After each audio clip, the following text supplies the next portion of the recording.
માન્ય રાષ્ટ્રીય નેતા શ્રી રાહુલ ગાંધી એમણે ઇમ્ફાલથી મુંબઈ સુધીની જે ભારત જોડો ન્યાય યાત્રા શરૂ કરી છે એ ન્યાય યાત્રા 7મી થી 10મી સુધીના દિવસમાં ગુજરાત રાજ્યના આદિવાસી વિસ્તારોમાં પ્રવેશી રહી છે.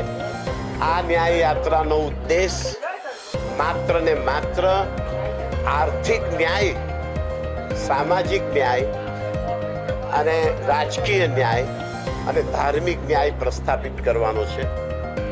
સ્વતંત્રતા અને સમાનતા જે છેલ્લા 10 વર્ષથી જેની હત્યા થઈ છે રાજસત્તા દ્વારા, એ સ્વતંત્રતા અને સમાનતા આર્થિક, સામાજિક, રાજકીય અને ધાર્મિક પ્રસ્થાપિત કરવા માટે અને વંચિતોને ન્યાય અપાવવા માટેની આ યાત્રા છે.